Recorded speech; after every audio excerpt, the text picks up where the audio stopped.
Okay, good afternoon, everyone, and welcome to Arlington Branch NAACP, our virtual general membership meeting for the month of September 20th. For the month of September. The day is the 20th, excuse me, it's been a long day and it's Monday. As we noted in the agenda, the first 20 some odd minutes of our meeting will take care of some business of the NAACP. And then we will pivot and turn it over to our political action committee, who will start from there, and we'll have the forum. Just a few housekeeping rules for those that are on the call already. Myself and the secretary, we are host and co-host respectively on this Zoom call. If at any time I feel that the chat is not disabled, we don't do that here at the NAACP. But if comments and conversations, if they rise to a point to where it's unnecessary for what the business of the NAACP, I will, in the most respectful way, remove you from this event. No harm, no foul, but this is a time for individuals in our community, our members to hear from the candidates. Of course, we're nonpartisan, but we're not going to tolerate, nor would I tolerate any type of hatred or personal beliefs. You have your rights, but this is our collaborative forum with Alpha Phi Alpha, and we hope to have a really good event. So with that being said, feel free also, Zoom, I think we have about 140 people that have registered for this event. Sometimes Zoom, if you get a lot of people on here, things start going a little slow and acting crazy. So feel free, you don't have to be on camera. Individuals that are talking, once we get to the forum, they will be spotlighted along with the moderator. Welcome, welcome, welcome. With that being said, I'm going to stop the spotlight here for myself. And the time is now 6:32. I'm going to call to order again the meeting of the Arlington Branch NAACP. And with the Madam Secretary, please go ahead and make a roll call. I know we're going to have some people come in a little late. We can just check periodically the members, but go ahead and make a roll call of officers. All right, we have the president who is present. First Vice President Kent Carter. I don't think he'll be with us tonight. Second Vice President Sharice Kearns. I think she may be attending another meeting. Yeah, I think she is. Third Vice President Michael Heminger. Present. Treasurer Roy Austin. Present. Assistant Treasurer Adriana Spain. Present. I'm Wanda Younger, the Secretary. Assistant Secretary Dominique Jenkins. Dominique Jenkins. Executive Committee at Large Karen Nightingale. Present. Executive Committee at Large James Younger. Present. Executive Committee at Large Simone Walker. Simone Walker. At-large member Carolyn Kane. Carolyn Kane. Communications and Publicity Leah Matterall. Leah Matterall. Community Coordination Jacob Williams. He won't be with us tonight. Criminal Justice Heather Kelly. He'll be late. Present. Oh, she's here. Excuse me. She's here. Thank you, Heather. Criminal Justice Matt Rogers. Matt Rogers. Economic Development Megan Brew. Here. Thank you. Here. Thank you. Environmental and Climate Justice Gabrielle Cantor. Gabrielle Cantor. Housing Kellen Macbeth. Kellen Macbeth.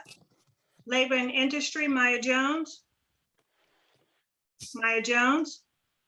Legal Redress, Brendan Meehan. I am here. Membership, Keisha Tinsley. Political Action, Jamie Abrams. Here. Political Action, Megan Razor. Present. Religious Affairs, Pastor Davis. Present. Religious Affairs, Rosa Dunkley. Scholarship, Adora Williams. Scholarship, Jill DeWitt. Present. Special Events, Shayla Smith. Special Events, Marvin Nels. Present. That concludes the roll call. Thank you, Madam Secretary, for the roll call. At this time, we're going to ask our our Chair of Religious Affairs, Pastor Reverend Davis, to open us up with a quick moment of prayer. Pastor Davis. Let us pray.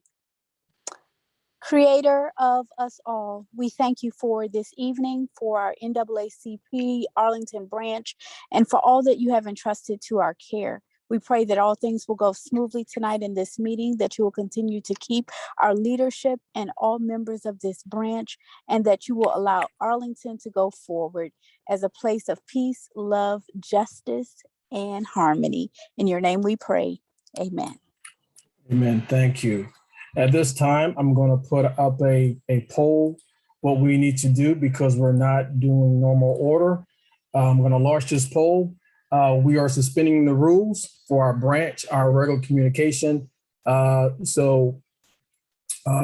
Typically there's a set order of business, but we are suspending the rules. This goes before the membership. So the poll is out. And if you're not a member, you can just abstain. If you're a member and you want to go back to regular order, you have that right to say yeah as well. So please vote.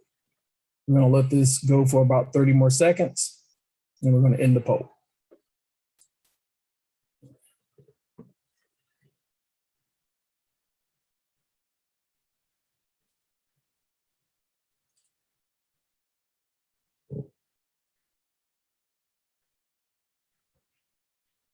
Fifteen seconds.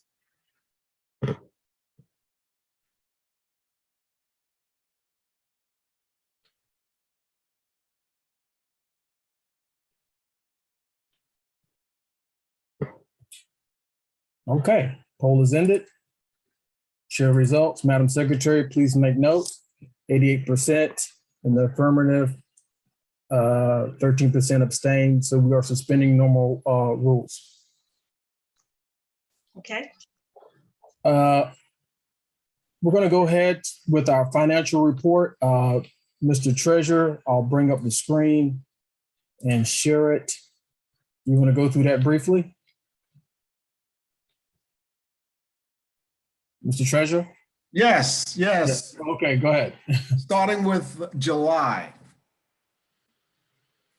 On July the 1st, we had $14,613.76. We had donations totaling $303.61. Our expenditures were $3,708. Two of those were payments, stipends to the two interns, their final payments. Our ending balance in checking, $11,209.37. There was no change in our business savings account, which is $204,841.39. The total balance on July 31st, $216,050.76. That is July. In August, beginning balance was again $11,209.37, and this is for checking account. We had receipts of $24,543.10. Of that, there was a transfer from the savings account into the checking account to pay for some scholarships of $23,000. Expenditures for the month totaled $907.39.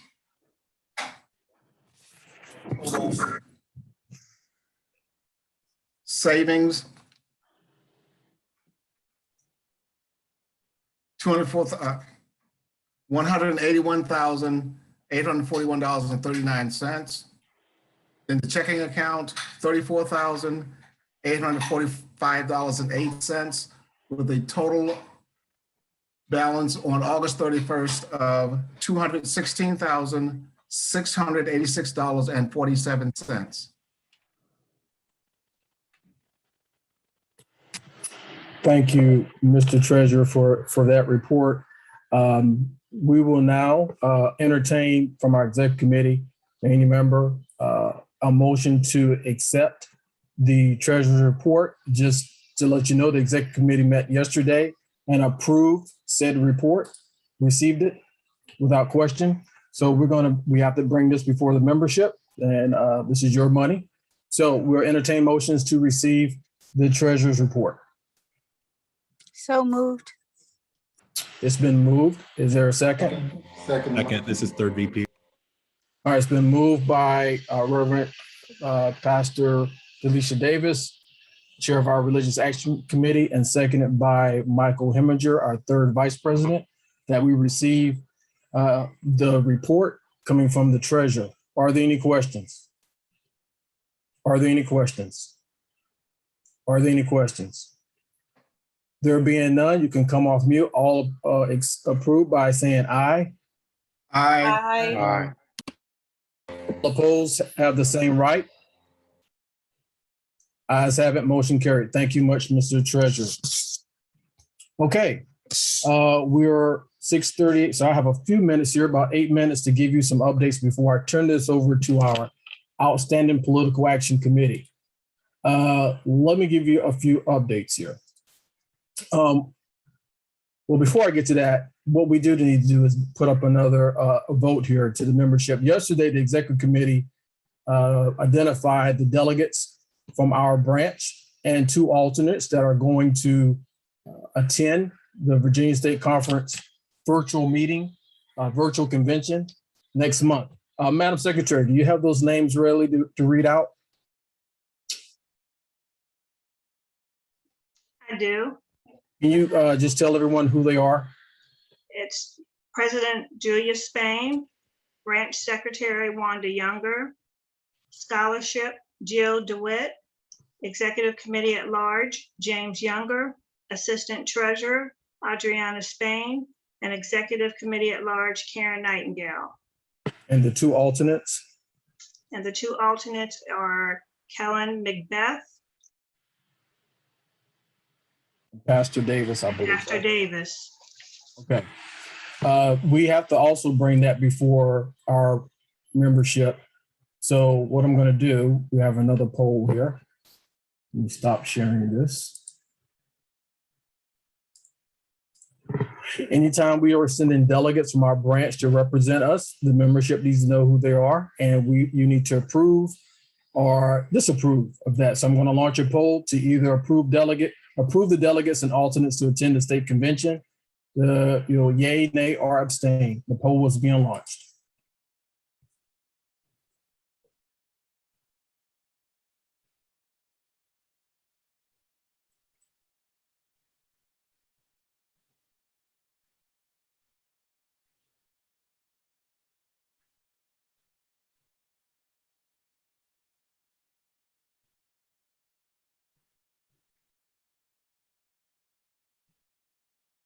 And give it 15 more seconds.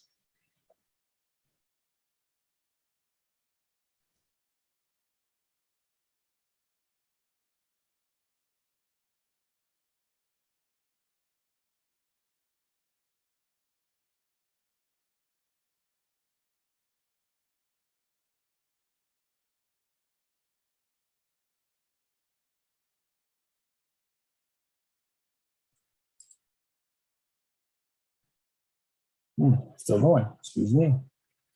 Share results. Can everyone see it? Just show your thumbs up. That'll be fine. Results are 89%. Madam Secretary, you capturing this? Yes. Okay. Thank you very much for everyone for participating. With a few love, just some, I mean, there.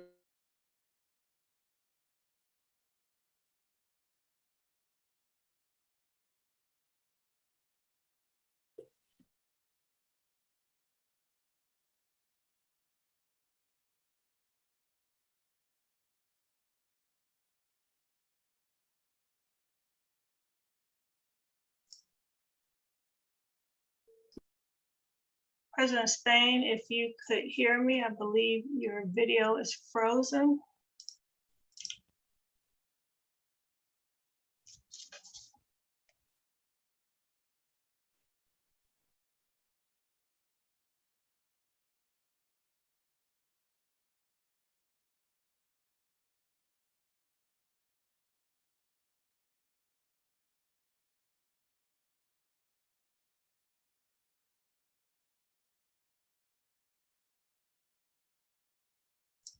You're on mute. I'm sorry. This is what happens when you get a lot of folks on the screen. Sorry about that. If you don't mind just coming off video.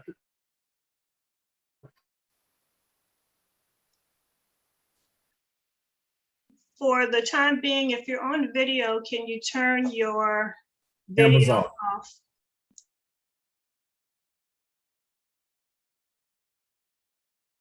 So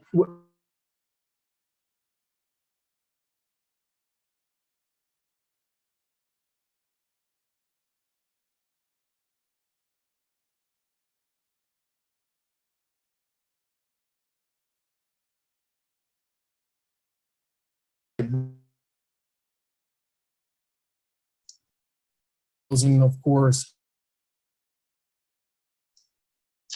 If you can hear me, President Spain, your video is frozen.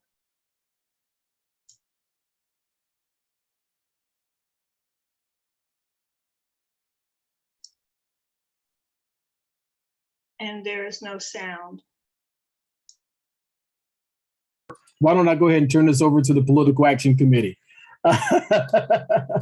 Political Action Committee, are you there? Yes, 1 second. Okay. Put on my camera.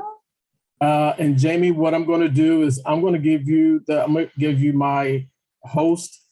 I think I can, or Madam Secretary, can you do that in case something happens? So Jamie, you can do all the spotlighting of the moderators and stuff like that, because I have an unstable connection, even here with Verizon. I'm not sure what's going on.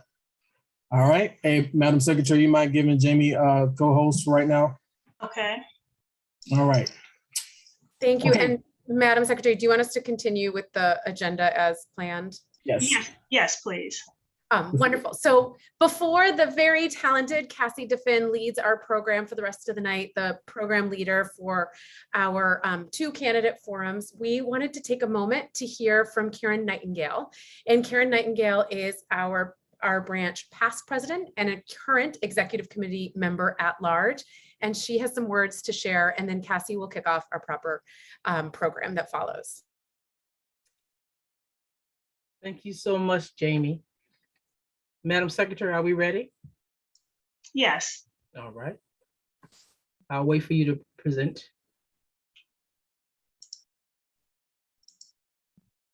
Okay. All right, tonight we have the exciting opportunity to present to one of our own leadership award to our own president, Julius Spain. I hope he can hear me and see me. The executive branch of the Arlington branch of the NAACP wants to thank Mr. Spain for doing all of the wonderful things he's done in the community, things he's done in the past and in the present, things he's going to do in the future. So for all those who cannot read this or see this, Outstanding Leadership Award and recognition and appreciation to Julius D. J.D. Spain Sr., Arlington Branch NAACP President. The Arlington Branch NAACP Executive Committee would like to recognize you for your steadfast leadership, your dedicated service, and your unwavering advocacy for the community. We are grateful, so grateful to work with you, and are thankful to have you as our president. We just wanted to give you your flowers while you can see them.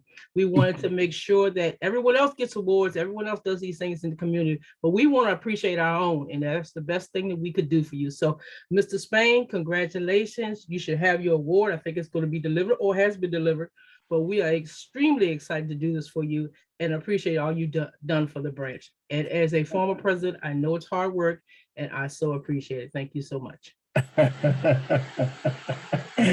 Oh wow, y'all are very sneaky. That's And before we go on, we have a few words. Have a few words. Is Vice President Kent Carter on? Yes, Karen, thank you so much. I just wanted to take a few minutes. I'm going to leave my camera off since we're having technical difficulties. I hope everyone can hear me. I just wanted to echo the words that Ms. Nightingale just gave on President Spain. Congratulations for this outstanding award. This was a no-brainer. A lot of the members see all the hard work and everything that you do out in the community, but they don't get the privilege and the honor to see all of the hard work that you do behind the scenes. The countless phone calls, all the meetings, all the coordination that it takes to run a branch that's this big. So, I get to see just the tip of the spear. So, I mean, I understand all the hard work that you do. We're so grateful and, honored to be able to work alongside you and see how much of an impact that you have on this community. So thank you so much for all your hard work and efforts that you put in and day out. And with that, I think third Vice President Mike Heminger has a few words he wanted to add. Thank you. I'd like to first thank the first Vice President and our past President for their remarks. They pretty much covered it. Like they mentioned, our President's kind of like the Energizer Bunny. He just keeps going and going and going. We were supposed to be off for the month of August, but we weren't really off. Injustice doesn't rest, and neither did our President. And like President or Vice President Carter just mentioned, I've had many midnight phone calls with him, whether it's to discuss, strategy for the branch, next steps on some of the moving projects here in Arlington County, or to just be a sounding board. So President Spain, this is just a small token of our appreciation. And as mentioned, you'll also be receiving this in person this week. I did want to close with a quote before I pass it back to you. And it goes, commit yourself to the noble struggle for equal rights. You will make a greater person of yourself, a greater nation of your country, and a finer world to live in. Mr. President, you inspire all of us, and we're all greater because of your leadership. So at this time, I'd like to pass it back over to you. But before I do, let's just give President Spain one more big round of applause. Thank you, President Spain.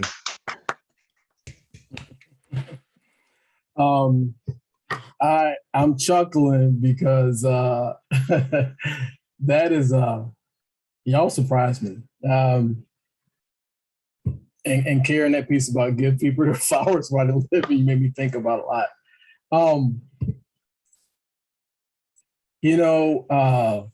Wow. I do this not in so much, it's not for me. Many of y'all know I come from down south, and it was a struggle coming up. The things I saw, experienced, and even with 26 years in the Marine Corps, some of the injustices that I experienced, the military is not immune to a lot of things we're dealing with here, I'll tell you that. But when I came to Arlington in 2009 and started working under the tutelage of Elmer L.H. Lowe Sr.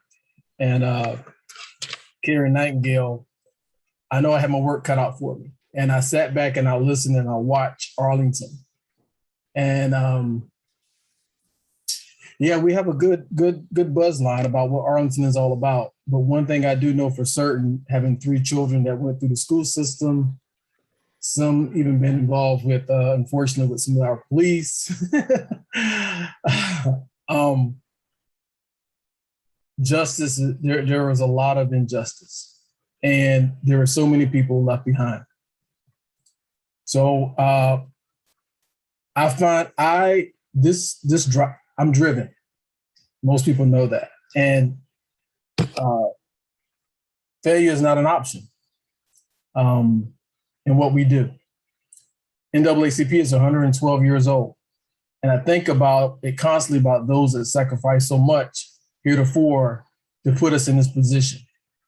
And there's expectation that that we have to live up to. We're not a political organization, but we are here to answer, to ask the tough questions and to answer the call. And we've done just that. So I'm proud of everyone on this call, everyone in our community who believes in social justice and civil rights. But we know for sure, and there's a lot more work to be done. And as long as I have breath in my body and the ability to engage, you can trust and believe that I will, Mike. And Kent, first VP, you got me. This is a good one. I know this is a good one. But we have an agenda tonight, and we're going to get to it. But I thank you, past president. I thank you, team. Let's keep giving it to them because that's what expected. We can agree to disagree at times, but there's people out there in our community who can't come to these meetings, who can't go to board meetings, who can't just engage and sit on committees after committees. And they're counting on us to be their voice, to be that beacon of light, and to challenge the system of oppression. And we're going to do it. And people say oppression may be a reach, but that's what is going on. Oppression, discrimination, racism, it still exists. So we got to root it out. And we will continue to do that. So thank you. Let's get on with the program. I'm a little emotional, right? That's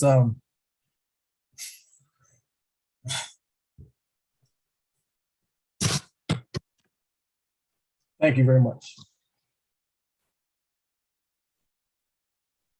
Thank you, President Spain. I extend my congratulations. It is praise well deserved. All right. I want to thank everybody for joining us here tonight. I am Cassie Daffin, member of the Political Action Committee, and this is our fall candidate forum for school and county board candidates. This program is vital to civic engagement. At the NAACP, this is a non-partisan organization. We do not endorse any candidate at all. We welcome all candidates here to be part of this civic engagement and discussion. The ground rules for this event is that there will be no campaigning in the chat. This is about engagement and education, not advocacy or advocating today. We hope that everyone in this audience and anyone who sees this recording feels engaged and informed and prepared to vote. So let's start with a little bit of audience participation. We have a couple pop quiz trivia questions for you. How many members are there in the school board? I'll give you about 10 seconds to answer if anybody can recall.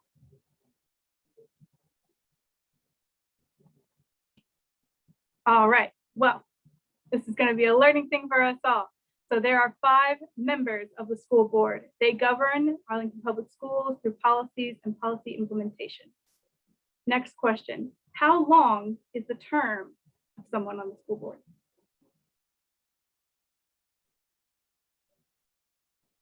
Yes, that is correct, Adam. It is 4 years long, and they have staggered elections, and there's 1 open seat up for election this year. True or false? The school board seat is a partisan seat. Right, Kathleen, false. This is strictly a nonpartisan position by state statute. All right. And here we're going to some county board questions. How many members are there on the county board?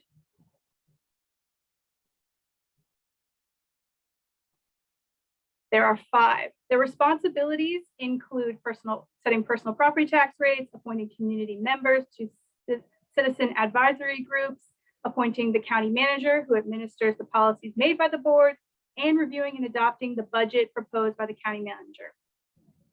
Right? How long do board members serve? Right, Claire, 4 years. Again, staggered election, and there is 1 seat open for this election.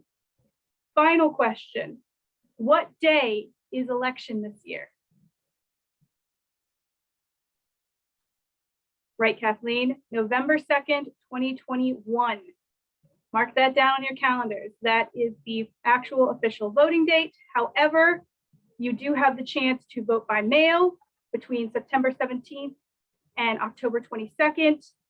And early voting starts on September 17th. The deadline to register to vote is October 12th. So be sure to do that.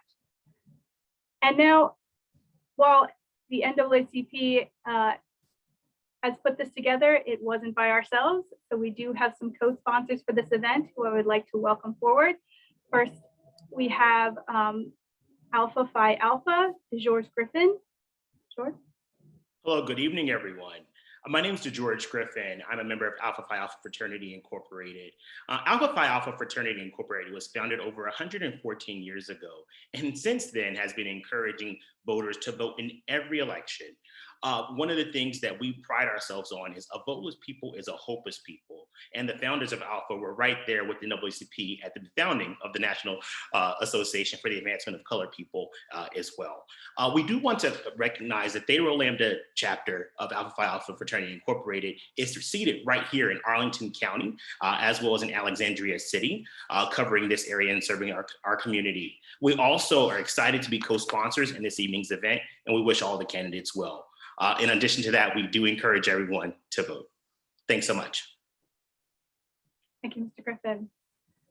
And now, before we begin, and I have to pass this off to our moderator, I want to draw everyone's attention to something that we're going to post in the chat quite soon. The Political Action Committee took on a very, I would say, monumental challenge, but definitely worth it, to create a compilation of questionnaires of candidate responses for issues that we think are important for voters to know about. It was a bit of a task and it took a lot of collaboration. We thank the candidates for completing them in a timely manner. We sent them out in August and we got them all back by the end. So thank you for that, candidates. We invite you to download the questionnaire yourself. It is currently posted in the chat. Feel free to look that over and read carefully what each candidate had to say to the prompts. I want to thank the Political Action Committee members who went above and beyond to get this thing completed in time for this forum. And just a shout out to a few of them. And if you see them in the chat, please show them love.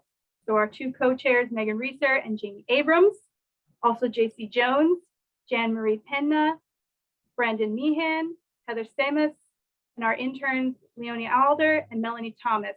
Thank you so much for your work. This is a compilation of a lot of information, and I think all of our voters definitely appreciate it. And now, without further ado, oh, I'm sorry. But right before we begin, I know I'm so ready to get this started and pass it off to Moderator Jones. The real issue here and why we are doing this is because your vote matters. What we want everyone to do is to register to vote in this coming election. We're going to be dropping some links into the chat. These are links for you to register to vote. There are some informational flyers, and if you'd like to help register others to vote, please sign up to be a volunteer for one of our events. All right, and now she has joined me here. I would like to pass. Catherine? Yes. Can we give 30 seconds to Pastor Davis to the comment she made? Can we highlight her for just a second? Because it's very important. So to the polls. Okay, yes, Pastor Davis. Thank you. Just want to encourage everyone to go out to vote. And in particular, if you can, go out on Sunday, the 24th of October, and encourage your faith community as well. We only have limited times that Sunday voting is allowed. and they are using that as a basis for whether it be allowed in future elections. So we do want to encourage everyone to go. It is the day that's called Souls to the Polls, October 24th. Thank you. Thank you, Pastor Davis. Always something to have on your calendars, October 24th. All right. So if many of you had joined us for our May candidate forum, you may have already met our moderator, Ms. Wilma Jones. She is an active community member and just one heck of a lady. And I'm so happy to pass this off to her to be our moderator. Thank you, Catherine, and good evening, everyone. It's good to be here again. I want to thank you to the Arlington branch of the NAACP and the Political Action Committee for asking me to moderate this important discussion this evening. I am very honored to be here.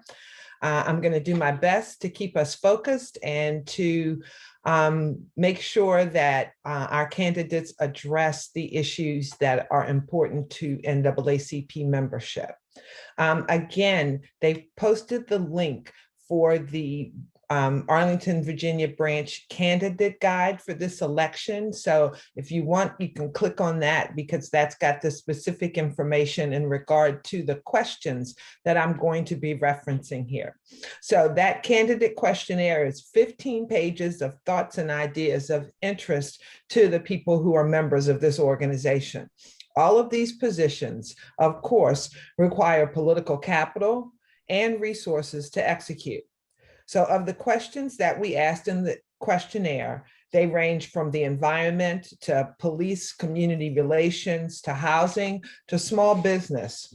We want to know from our candidates, and we're going to give you 1 minute as we start, what single question or action plan resonated the most with you as the legacy that you would like to leave in Arlington County if elected?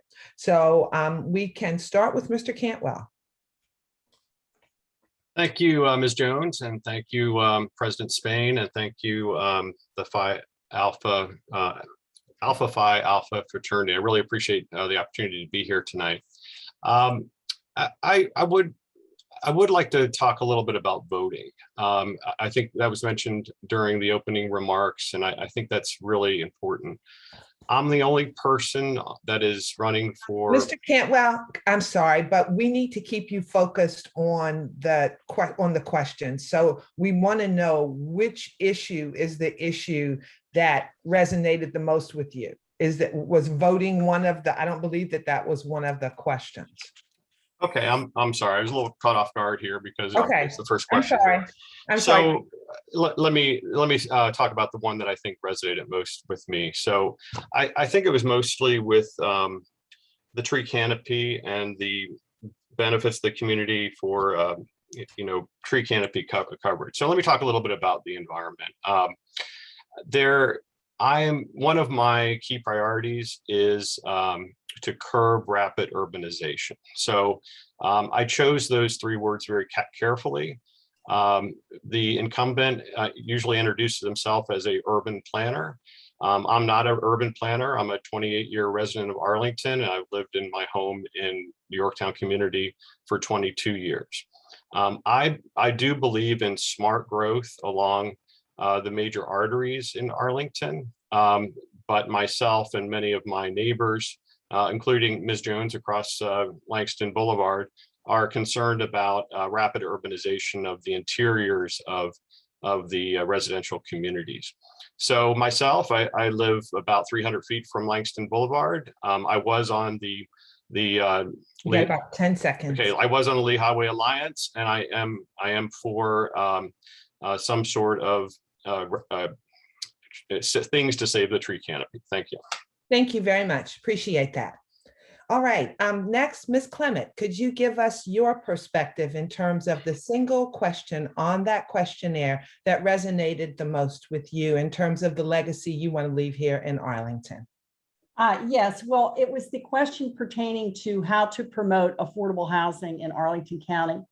And the reason why this issue is gripping is because I want to defeat the notion that missing middle or upzoning single family home neighborhoods will actually result in more housing for people of color and anyone who's earning less than area median income. In other words, my concern is not so much to attack the concept itself, but to defeat the notion that it will actually benefit people of color. Upzoning will densify neighborhoods by replacing single-family homes with multifamily dwellings. While it will produce more housing, that housing will not be affordable to anyone earning less than area median income, which is already about $120,000 a year. And for proof, I ask you to look no further than the Highview Park neighborhood, which I believe Miss Wilma Jones is from. Yes. You have about 10 seconds, Audrey. All right, where two duplexes priced at $1.2 million a piece replaced a home about half of that assessed value. Thank you very much for that perspective. I know many people are interested in that, so hopefully we can get more on your perspective. Mr. Karantonis, could you please give us your perspective in terms of the single question that resonated the most with you as the legacy you want to leave in Arlington? You're on mute. We can't hear you. Sorry about that. No problem. So I was thanking you. I have to tell you that it's an excellent way to open a conversation, and my answer to that is question number 10, which is how county government will ensure equity and inclusion in its decision making, because everything that we are going to talk about today, regardless of how well formulated our ideas are, how well funded our policies are, if we cannot establish a way to reach out to the entirety of the Arlington population, if we cannot include everybody, every Arlingtonian, including, of course, those who have been traditionally and historically excluded, then I don't believe that we will have beneficial results for everybody. Every single piece of the problems that we face today, whether it is housing, the environment, health inequalities, we've seen through the pandemic, the basis that we didn't talk to everybody. Thank you very much. Thank you. And I'm sorry, guys, I'm going to keep you tight because we have a lot that we want to go through with you this evening. So let's finish with Mr. Theo. Sure, diving right in. The second one is a very close second. It's overseeing law enforcement, but I do have a similarity with Audrey Clement in my first question of affordable housing. That's about the only thing that we agree on, though. Being able to build new housing is key to solving so many of the problems that we have in this community and that are facing communities of color. We can't subsidize our way or rent our way or restrict our way out of the problems that our government, federal, state, local, spent decades, generations building up with obviously clearly racist, discriminatory laws that allowed white families to own, build single family homes and properties, but restricted everyone else. The big problem that our affordable housing is facing in this county is that it's focused too much on renting and subsidizing nonprofit corporations to continue that process.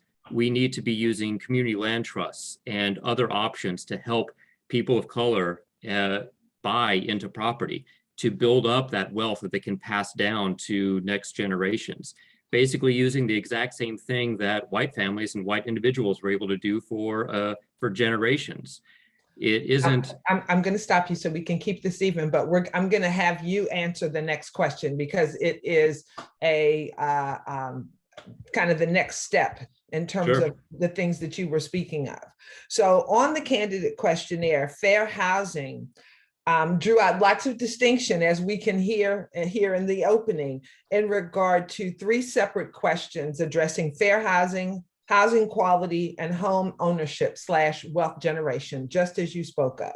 So you started answering this question at the end of the first one. So Mr. Theo, I want to ask you to go first in terms of what single priority item do you plan to address in housing and how will you do it?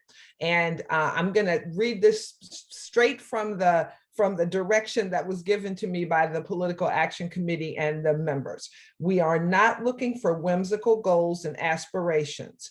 They feel like we ask this question year after year, candidate forum after candidate forum. So what we want to know is, what can we do to make progress on these deep and long-standing issues? And Mr. Theo, I think you were coming straight to that. So I'm going to let you answer this first before we go to the other candidates. Great, thank you, Wilma. And you have 90 seconds for this one. All right, thank you.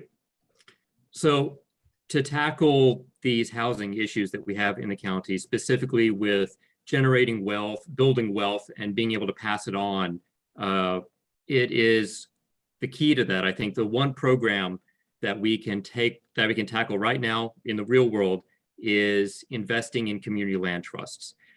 For those that are not familiar with CLTs for short, it's basically a way of structuring a nonprofit, typically a co-op, to own the land underneath buildings, which secures it from redevelopment and from other outside forces coming in and inflating the costs, and allows owners to share and build on top of that land. It reduces costs, it provides for stability, and it can make use of existing housing stock, no redevelopment required.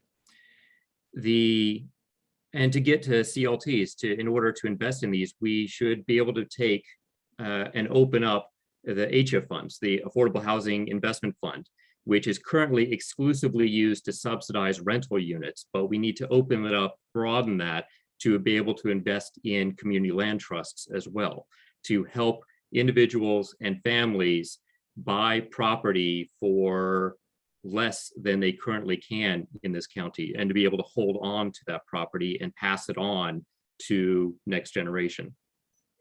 Thank you very much. Very interesting idea. Now, I want to hear the interesting ideas next from Ms. Clement. Could you talk to us a little about what single priority item you plan to address in housing and how you will do it? So again, making progress on these deep and long-standing issues in our county. Well, I certainly agree with Mr. Theo on the need for community land trusts. One of the few mechanisms by which minorities or anyone in Arlington County earning less than area median income can hope to achieve in the way of a home ownership without undue financial burden is through the establishment of community land trusts. And according to Community Wealth Organization, these trusts are nonprofit community-based organizations designed to ensure community stewardship of land. So when the homeowner sells his property, most of the actual land value underneath reverts back to the community. Such an arrangement is needed here because due to its scarcity and proximity to metro, land values in Arlington are so grossly inflated that anything built on it is priced out of reach of low and moderate income families. Another mechanism to increase housing affordability for people of color would be to reinstate the tax credit for renovation of multifamily dwellings that was rescinded by the county board in its fiscal 2021 budget. Most people are not aware of that. And that basically removes the last remaining incentive for landlords to renovate market rate affordable housing. So I think you should all take that into consideration in who you decide to vote for this year. Thank you. Thank you. Well, thank you, Ms. Clement. Next, we can go to Mr. Mr. Can I just call you Mr. Takis? Because I always put the emphasis on the wrong syllable. I don't know why. This is actually there. You pronounce it very correctly. There was absolutely no problem. No wrong syllable there. So again, the question is the single priority item you plan to address, how you will do it, and again, addressing these deep and long-standing issues.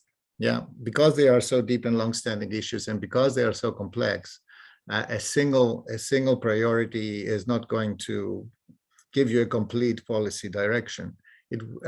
I always will say, right now, the single first priority is to make the bucks of the Affordable Housing Investment Fund stretch them to go further as much as we can in all possible ways. This is what I consider my absolute first priority. And we have enormous opportunities still on our corridors and our more densified places. As a community, as a jurisdiction, we invest proportionally more than any other jurisdiction here in Northern Virginia. But the hill to climb is really steep and everything is against us. I hear with a lot of interest the discussion about community land trusts and a lot of other instruments.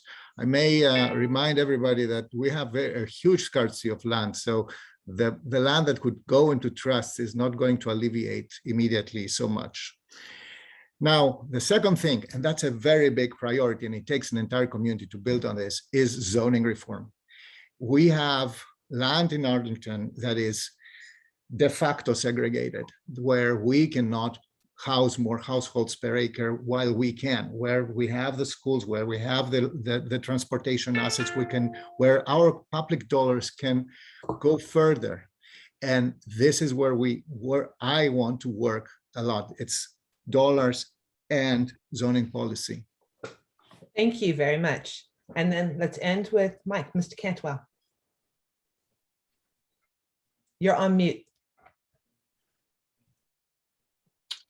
I think Black home ownership is the most important thing.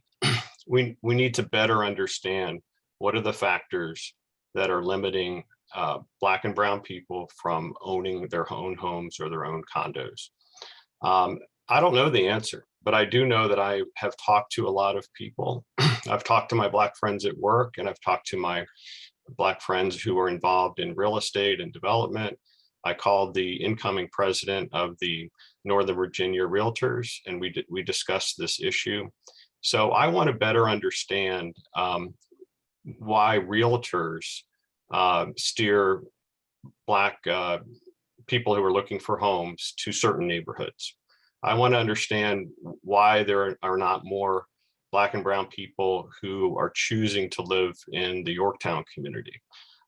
Many people are choosing to live in other areas, and so I want to understand that better. So the bottom line is, I don't know the answer, but I'm a good listener, and I'm very curious, and I want to understand what are the factors that are limiting people from owning homes in these communities. Thank you very much. Interesting.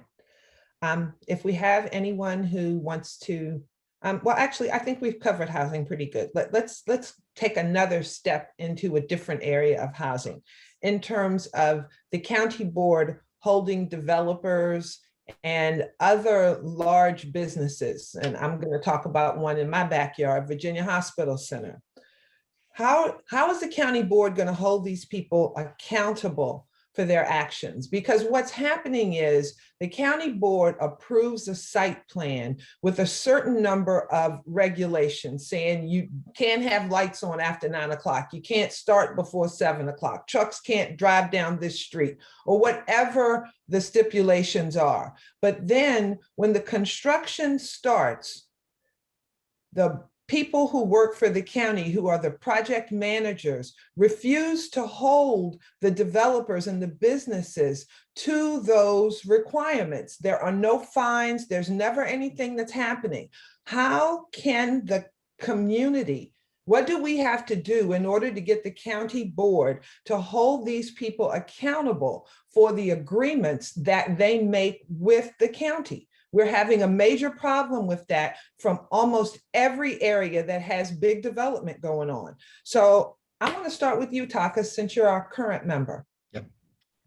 Thank you, Wilma. I'm very much aware of how Skanska, which is in this case the construction company there. Let's not talk about them specifically, because people. Oh yeah, if they're there, they should know that we are going to go after them. Okay. So that's the number one. That's number two. Thankfully, Wilma, it's not everybody that's behaving so egregiously out of bounds like your neighbors at the Virginia Hospital Center.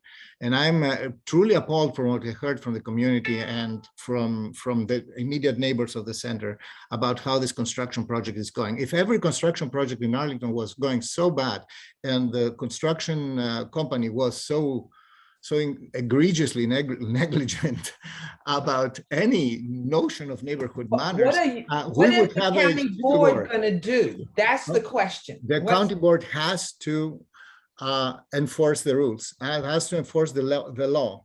We have to find them. We have to work with the communities to monitor them properly. We have to employ the appropriate personnel to do that. One of the biggest problems here is literally the scarcity of personnel to oversee the entirety of construction projects that are going right now in Arlington at the level of detail that would catch all of the misdemeanors there and the egregious,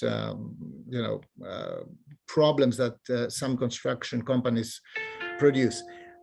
Last but not least, we have to keep, and that's what the county board should do all the time, and I'm trying to do that as good as I can, is to keep touch with the communities that surround these projects and listen and transfer to the administration all the issues that come up. I get every week dozens of complaints, and I'm transferring every single one, and I'm checking that something is done about that. So I yield the time back. I believe that we'll have a community I think he's been over discussion with you. Over a minute. Yes, you're over. But we also have a comment in the chat. But let's go ahead and go. Mike, why don't you go next? As I knock on doors in the Green Valley and Highview Park neighborhoods, I hear a lot of frustration from the residents. They're frustrated with the county board. They're tired of being talked at and not listened to. They are tired of the long delays in the major capital projects, such as Fire Station number 8 and the John Robinson Town Village in the Green Valley neighborhood. They're also frustrated and angry with the Sereno Apartments fiasco, with the mold and the rodents and the insects.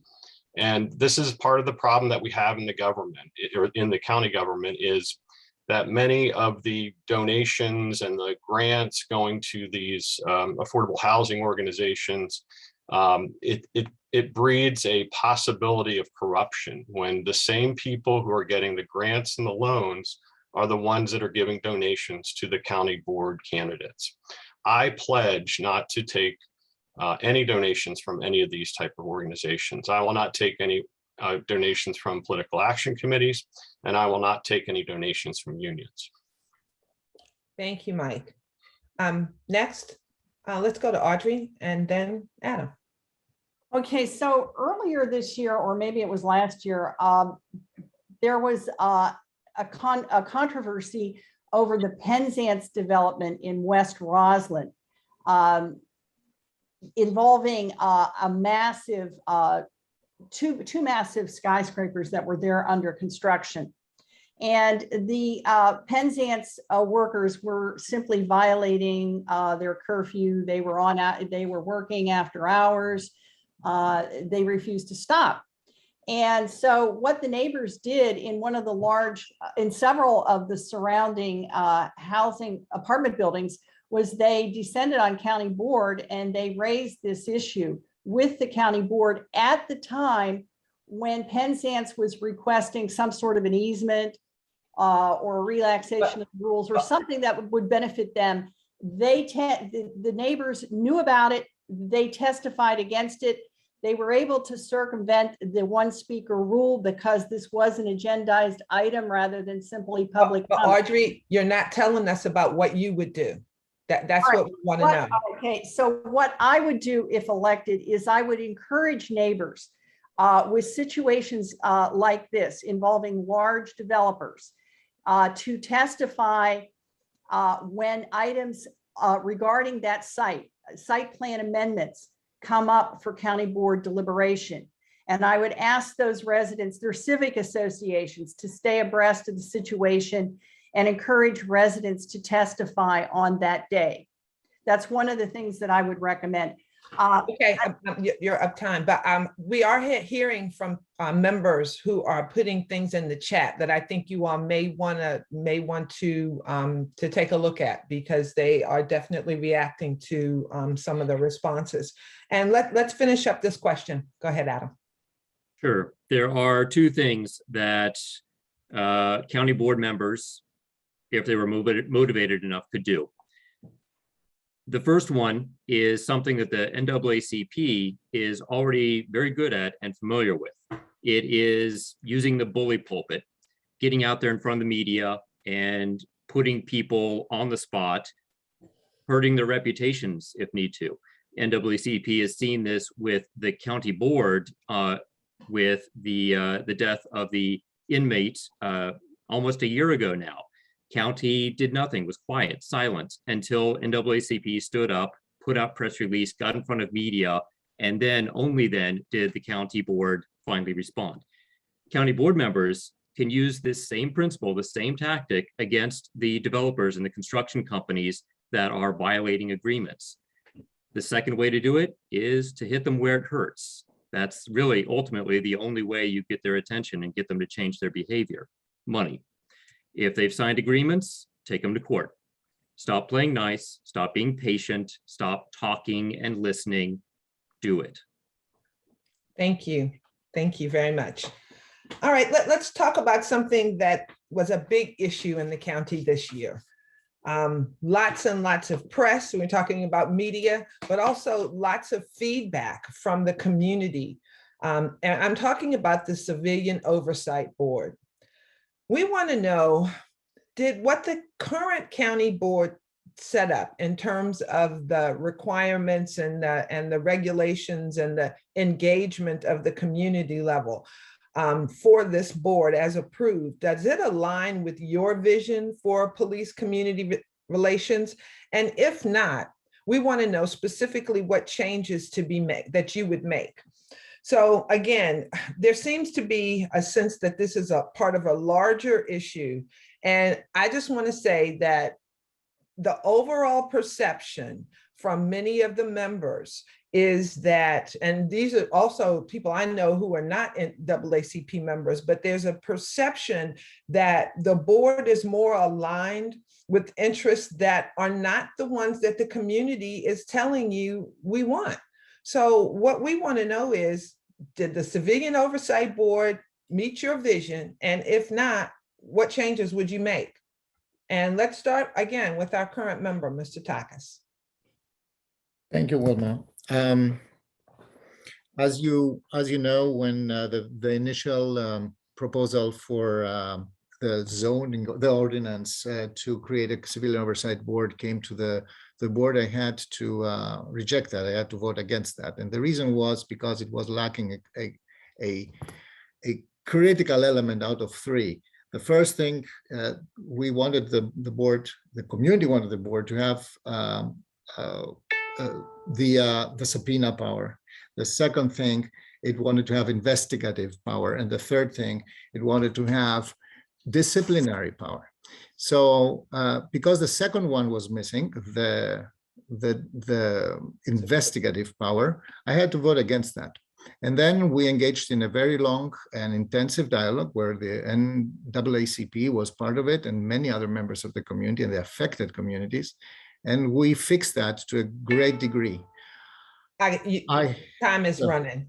Okay, so the last one is, we have to now to nominate the board and we have to make it work and we have to fund it and staff it. This is for me. So hold on, but Takis, just answer the question. Just answer either yes or no. Did it align with your vision? It aligned mostly with my vision in its last. Yes or no? Either it did or it didn't. Yes. Thank you. All right. I'm sorry, guys. We got a minute on this because again, we've got a few more questions and we have another set of candidates to talk to. Let's talk to Theo next. Sure. In short, no, it did not align with my vision. It fell pretty far short of what we really need.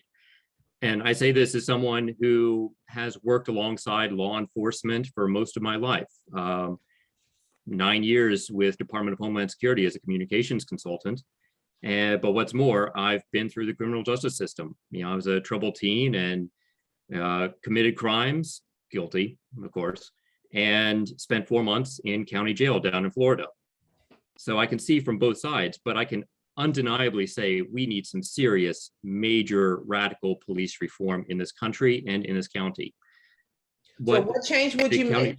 What The change would county you? oversight board, it was good with the subpoena. I'm glad we got the subpoena power, but it fails utterly with not being able to properly investigate and not being able to follow through and discipline. Those are the things that are integral to an actual proper civilian oversight board. One last thing is it needs to be independent. Right now, it's still under the county manager. That isn't enough. It needs to be taken out of the current structure. So it really has to be an independent civilian oversight board. Thank you very much for your perspective. Let's go to Mr. Cantwell next.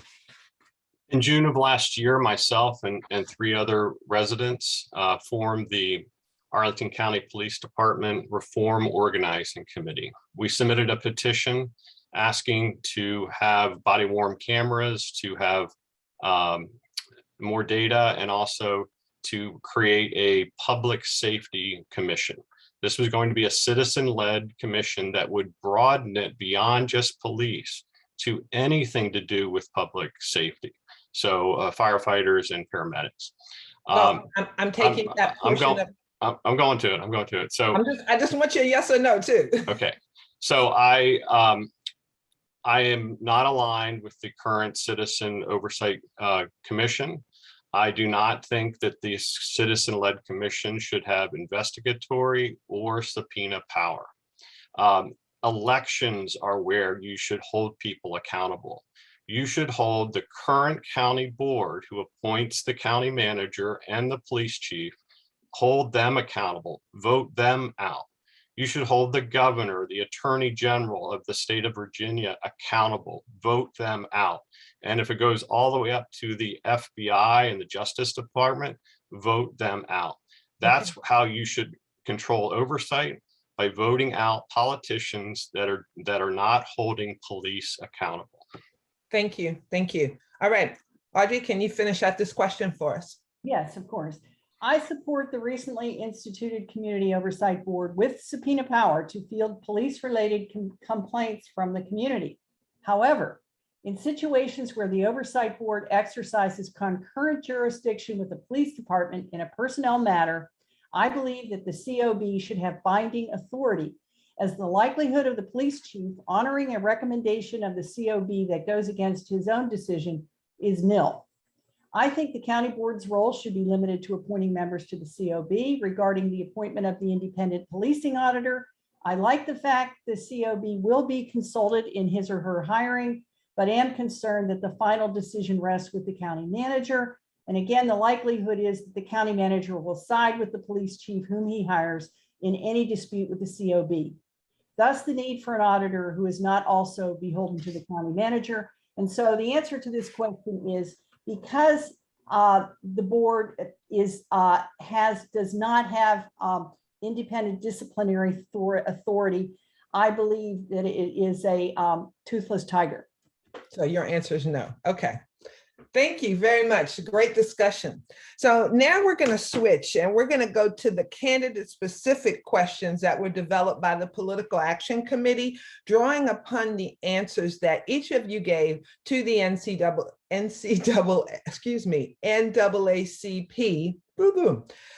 questionnaire. So in this one, we're going to give you 30 seconds for rebuttal if anyone wants to make a statement after one of your competitors. So Theo, let's start with you, Mr. Theo. You were the only candidate that proactively mentioned qualified immunity and demilitarizing the police in your candidate questionnaire. How would you work to accomplish these two goals in the next 90 seconds you have? Sure. So for qualified immunity, that's the slightly more difficult one, since it involves lobbying and pressuring our state Commonwealth government to make that change. It's not something that the county can do on its own, unfortunately. So we have to band together with our elected representatives, not just the ones that are elected to House of Delegates and State Senate, but also using some power of our elected representatives for US Congress and US Senate to apply some pressure to the Commonwealth. There have been some precedents on ending qualified immunity across the country, not nearly as many as I'd like to see by now, but there have been some. And in all of those cases, it's going well. There's nothing to fear from ending qualified immunity over our police officers or other government agents. Regarding what was the other point? It slipped my mind. Sorry. So regarding the, so qualified immunity, easy, or not easy, unfortunately. And Wilma, what was the second one? Demilitarizing the police. Demilitarizing, yes. Thankfully, that is something that we can do. First of all, it's a matter of not buying military grade equipment when the DoD or other programs offer it to us. You cannot be a community police force if you're a militarized police force. There's no way that you can have both of those things. If you have a police department or a law enforcement agency that has that mindset, you can't do anything else. So it really comes down to a matter of not buying the equipment, not going down that route. Thank you. Next, Mike Cantwell. Your candidate questionnaire. Oh, different question, sorry. No, you have a different question. We're giving specific questions in regard to how you answered questions on the questionnaire. So you talked about the idea that eliminating the business tangible property tax is beneficial to achieve some of the action items of interest to the NAACP.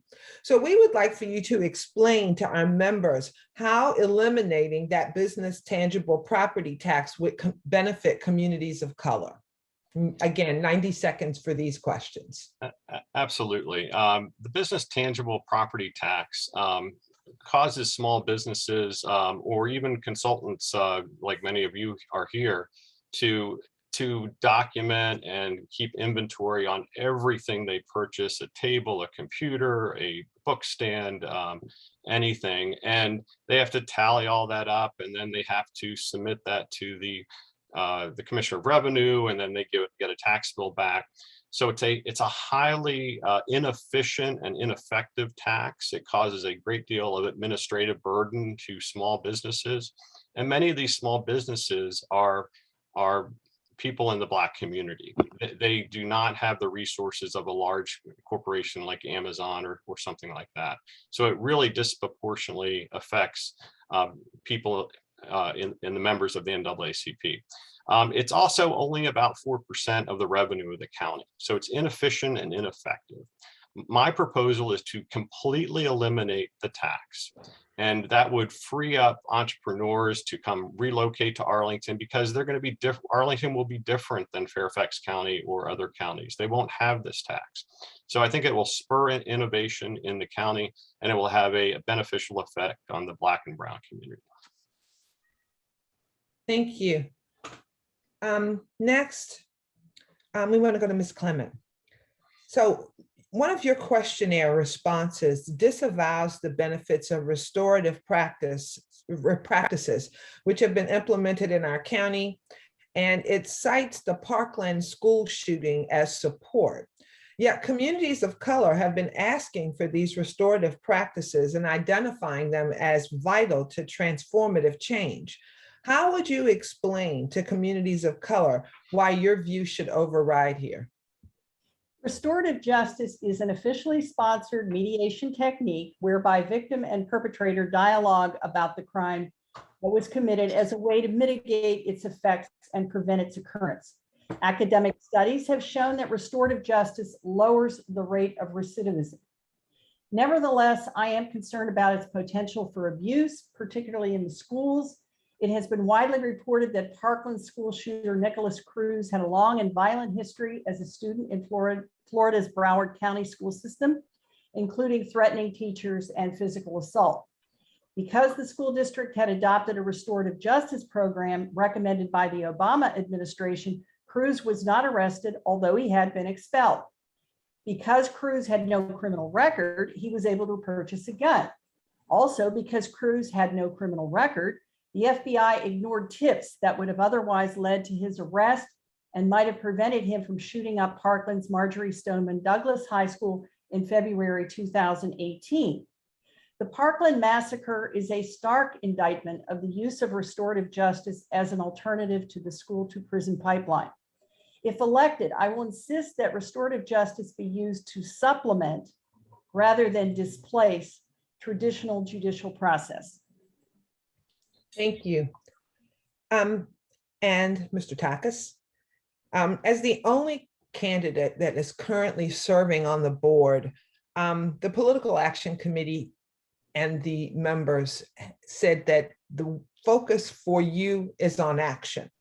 So what are you going to do with your time remaining on the board? Are you proposing any ordinances or working on specific actions that we can see and judge you on your candidacy? And again, we have 90 seconds for that, a minute and a half.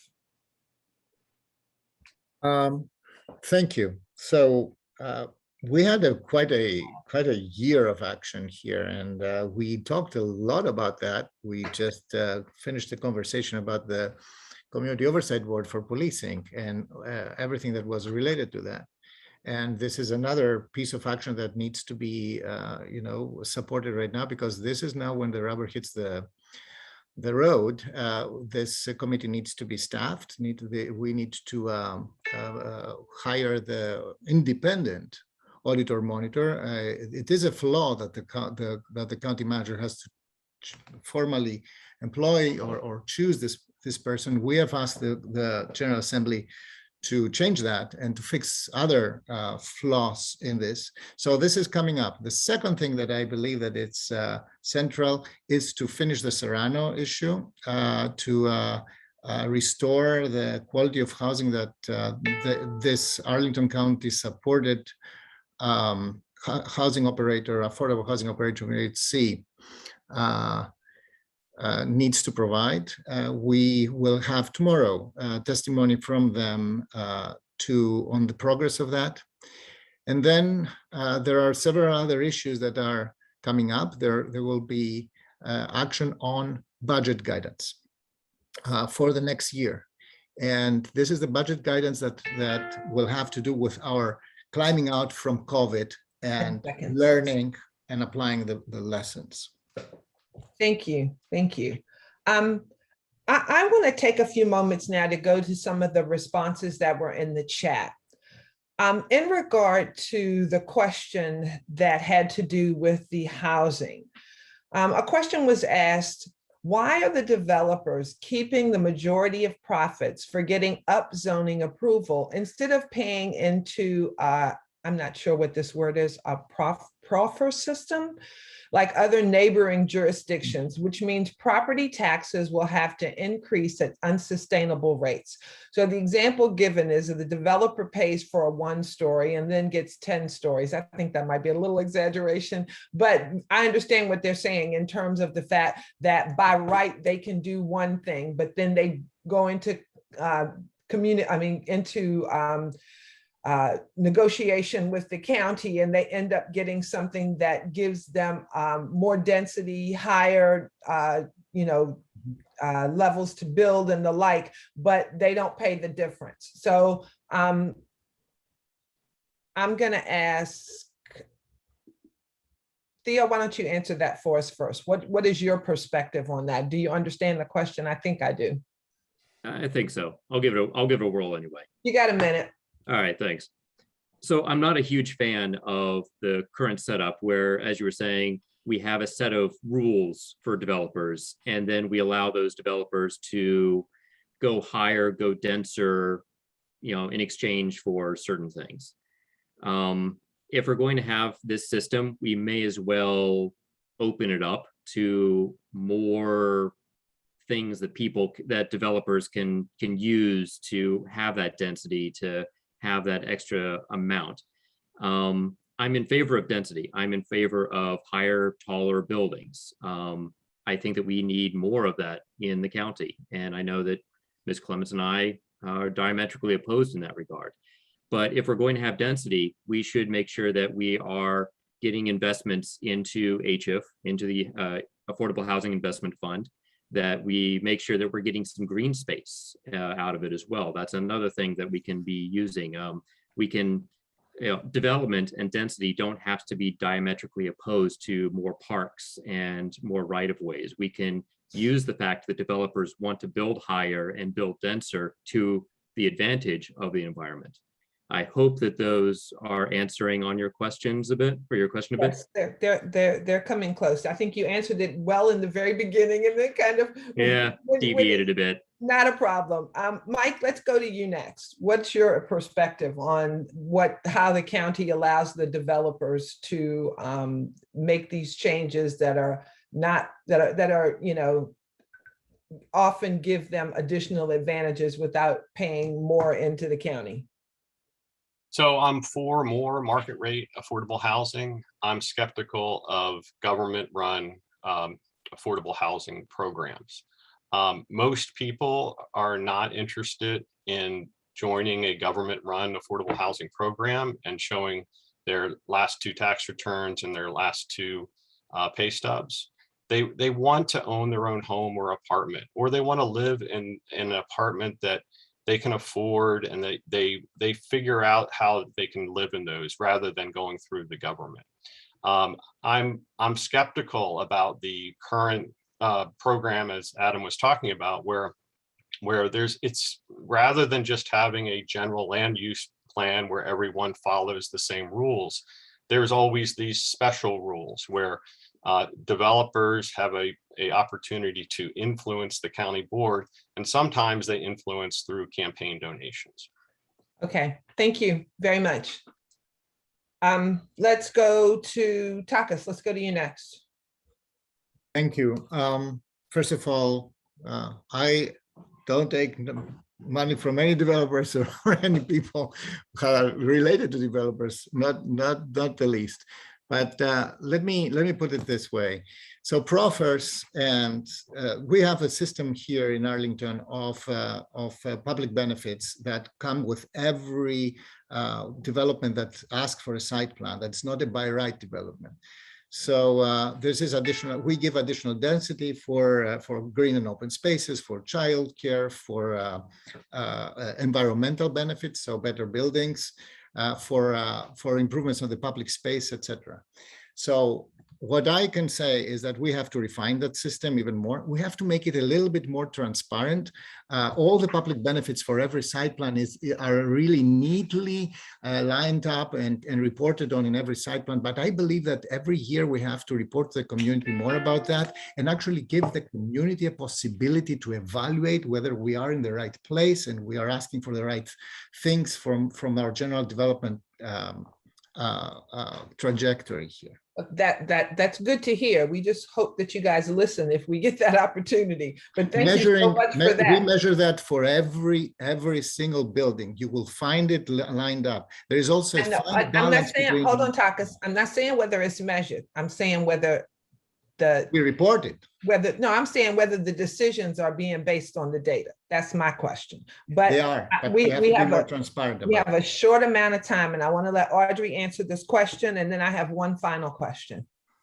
Okay, first of all, I want to clear up a couple of misconceptions. The most important misconception is that that upzoning will actually extract benefits for the community, whether large or small. That is not the case. If single family homes neighborhoods are upzoned, that means that the developer can come in by right and therefore build as high as the zoning ordinance will allow, which in this case might be 10 stories. And in that case, the county can extract no benefits from the developer. So that's the first misconception I would like to clear up. Secondly, Mr. Theo says I'm opposed to densification. Not exactly. I'm opposed. I support densification of the R&B corridor. I oppose densification of single-family neighborhoods. But more importantly than anything else, I oppose the misrepresentation of the upzoning process as something benefiting the minority community, which indeed it will not, because it will not produce housing affordable to them. Now, regarding Audrey, I think your time is up. Okay. I have 6 minutes left before we've got to get to the next one. And we've had a very timely question drop into the chat that I want to finish with. And you each have 60 seconds to answer this question. Are we doing enough to address COVID-19 in Arlington? What would you do differently? Audrey, let's start with you. Well, I understand that the numbers that were just reported by the county today indicate that Arlingtonians are vaccinating at a higher rate than the nationwide rate. I think there is up to a 10% differential. I can't remember the exact numbers. I believe that 2/3 of the nation has received at least one shot, but we have something like 70%. Or I'm gonna hold you to the fire here. Okay. Are we doing enough in Arlington? What would you do differently? You have 30 seconds left. All right, I support what Governor Northam has done. I am not opposed to it. I would encourage more public advertisement of the benefits of vaccination. For example, DC has a great ad on why people should get vaccinated. I'm going to be honest with you. I couldn't do any better than DC government on this question. Thank you. Thank you. So now let's go to Takis. We are not doing enough. We will never do enough to get rid of COVID. We need to hone in and increase our investment in getting every single Arlingtonian vaccinated, including when we have to apply soft, even strong power to get the desired vaccination rates, including mandates. In my opinion, what we have done for COVID until now is very positive. It had very good results. Still, there are hard to get communities that have been left behind us. They are not so behind right now, but we have to do even more. So what would you do? Give me a couple things you would do. I would start a second round, especially with very small businesses and the communities of that employ undocumented immigrants, etc., to make sure that they are all vaccinated. I would make sure that all our public employees are vaccinated without exception, zero exception. I would make sure that we are in constant contact with our schools to see what else they need, since they are open and the risk is great there. To give them even more resources to deal with potential outbreaks and contain them and test and trace like hell. I've got to stop you. Thank you very much. Appreciate the detail. Theo. Sure. No, we're not doing enough. And I'd like to say that, yes, I think it was a JD that just said soft versus hard power. I agree with that. Mandates are one of those things that sounds really good on paper. It's easy to write on on paper, to type up and then pass out and say that with a mandate, we'll get everybody 100% fully vaccinated. What people don't seem to realize, or at least what politicians don't seem to realize, is that you, with that, create a hard, immediate backlash against that sort of thing. Unfortunately, vaccines are one of these things that's become so politicized in our country now, which is a shame, because vaccines and the technology behind them is freaking awesome. One of the greatest human inventions of all time. But here we are arguing over these petty semantics of how to get them done. Other things that we haven't done nearly enough in this county, including while Takis has been on the board, is coverage for vaccines, say on the west end of the Pike, which was neglected for a few months. We also don't have any mobile units to go out door to door to people's homes to help get them vaccinated. I'm sure that there's a significant portion of people here in the county that want to get vaccinated, but they just aren't able to. It's an inconvenience. So mobile units. Prince William County's done that. This is big. Thank you. Okay. Thank you.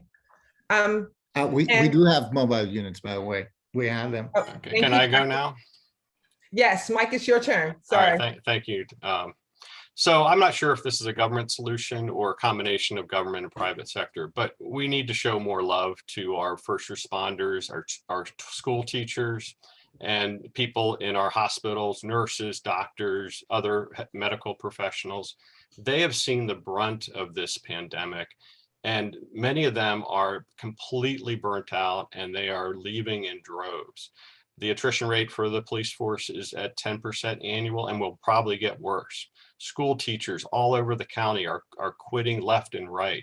They are they are burnt out. They're tired of their administration and their parents who are giving them a hard time about the whole school system. So I would spend more money on mental health care. We're using money in the county for other things, but we definitely need to have more mental health professionals that are available to the general public, because so many people are struggling through this pandemic.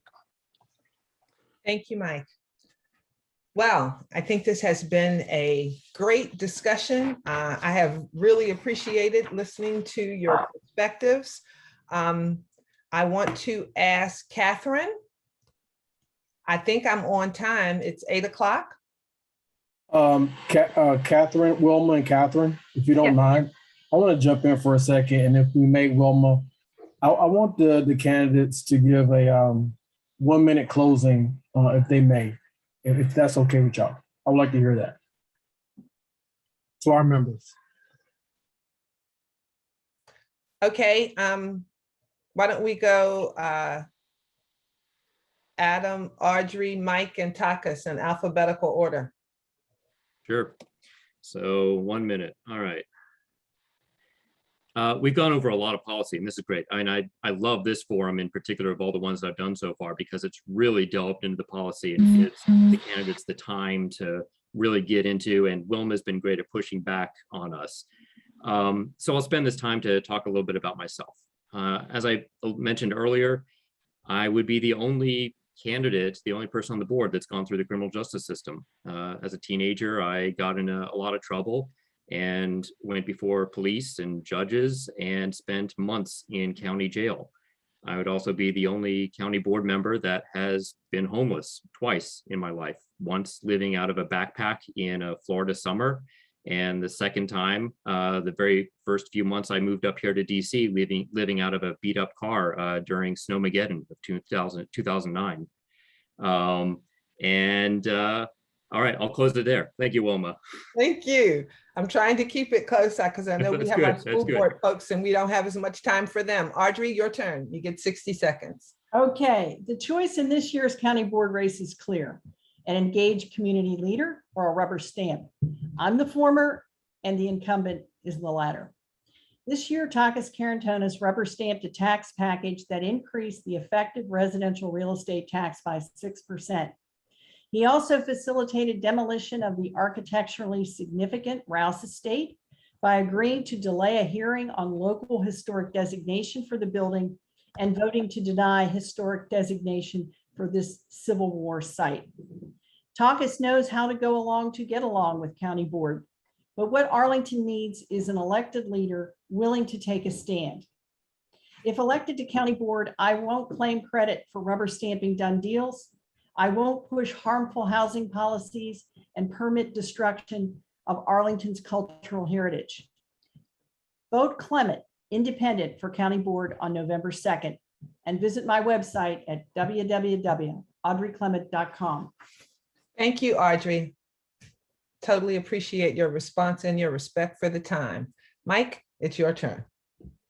I'm a 28-year resident of Arlington and a longtime civic activist. Arlington needs new leadership on the county board.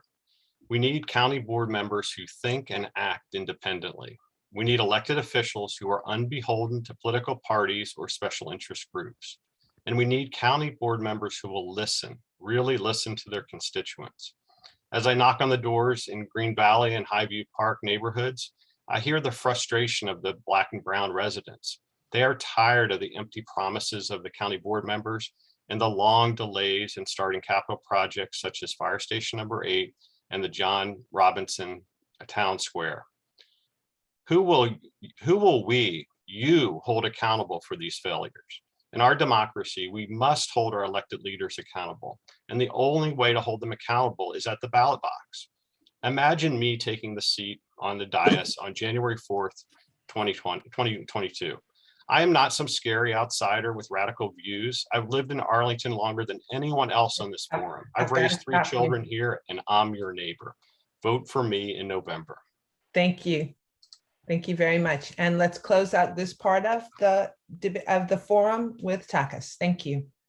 You have a minute. Thank you, Wilma. Thank you, the NAACP, the committee and everybody who worked on this. I have to tell you from the bottom of my heart, the questionnaire that you sent out was the most substantial, all-encompassing, significant questionnaire that I had the pleasure to work on. And saying that pleasure, normally it's not, it's not a pleasure to in a busy campaign to fill out a questionnaire, but it was a pleasure for me because it centers and frames my mind. During the year that I've been on the county board, I learned a lot. I had to learn. I had to learn from you. I sat down with the communities that I knew, where I'm coming from. I was a community person before, and I'm still a community person. And I hope that you still see me as that. And I have learned how difficult it is to climb out of a pandemic like COVID, but how more difficult it is to climb out of inequality and restore equity in Arlington. So I'm running for county board because I want to count with your support. Thank you. Thank you very much. Thank you to all of the candidates. I really appreciate your responses. And I think that everyone who is participating tonight and the folks who would see it on Facebook in the time before the election will be able to get some good information in terms of the issues that are important to all of us who live here in Arlington. So I want to thank you. And Catherine, I'm going to throw it back to you so that we can move on to the school board. Excellent. Thank you again to our county board candidates and also moderator Jones. We are going to move into the second portion of our candidate forum today, and that is for our two candidates for the school board. We will not be doing bios as we did before. We will again be dropping the campaign email or campaign websites in the chat for others to look at. So Wilma, I'll pass it back to you to get this started. Great. Thank you both, Mary and Major, for joining me here this evening. Again, we are not going to start off with any kind of intros because your bios have been made available in the emails and in the chat. And so hopefully everyone has already taken advantage of that. But what we want to do with you all is, before we go into details, and there are quite a bit that we want to speak with about in the next half hour, let's fast forward ahead 4 years. And let's imagine that you are reflecting back on your successful term on the Arlington County School Board. What single measurable achievement or accomplishment would you most like to see reflected in your tenure? And if you were here on the beginning, I'm going to hold you tight to these times. So you've got 60 seconds. Let's start off with you, Mary. I would want to see in 4 years' time that we've made progress on equity, and that would begin by having a dashboard with relevant data that is open and publicly accessible, because I really believe that we can't solve problems that we don't own, and we haven't really been owning and communicating transparently about our equity problems. So it would start there, and then over 4 years, I'd want to look at that dashboard, and I'd want to see improvement in multiple areas, and I'd want us all to feel really good about that. Thank you very much. Mr. Webb, what is the single measurable achievement or accomplishment that you would most like to see reflected in your tenure? You're on mute if you're speaking. There we go. Past 10 years, we haven't had one kid, black, white, red, yellow, green. No. We're going to stick to the questions. What single measurable achievement or accomplishment would you most like to see reflected in your tenure if you were to successfully be elected to Arlington County Public Schools? I need that single measurable achievement. Yes, had you let me continue, I would say have a student admitted to my school. And we haven't had it in 10 years. That's memorable. I'm sorry. Could you expand on that? Sure. I graduated from the most competitive college in Virginia. I was actually admitted to UVA as a white student, and also William & Mary as a white student. I went to Washington late. We had, goodness gracious, 25 come in, 5 of us graduated. talk about we have all believe buried in the chapel. But in the past 10 But years, what does that specifically have to do with your measurable achievement on the Arlington County Public School Board? I'm just trying to connect it you for don't our have listeners. kids passing the SOL. You don't have kids scoring a good score on the SAT. You didn't take the PSAT this year. You can't get into my school. So what would your achievement be? That you would have more Black To have kids a take child and get pass into the my school. SOL? To have a child get into my school, to have better scores in the SOL, to actually take the PSAT. Okay, thank you very much. Thank you very much. All right. Now, if you had to score the current school system as a whole to how well it is serving the needs of communities of color, what score would you give on an A to F scale and why? And how do you perceive the state of affairs today? So again, start off with your score of A to F, and then you can go ahead and tell us about why and how you perceive the state of affairs. And we're going to start off with you, Mr. Webb. And again, you're going to have a minute. Sure. F. We can get a kid out of Jersey City into Washington and leave. We can't get a kid from Arlington in. That's pretty bad, whether I'm considered Black or not. Also, we've done studies inside Arlington. What we found is that kids of color, they feel that their schools do not appreciate their culture.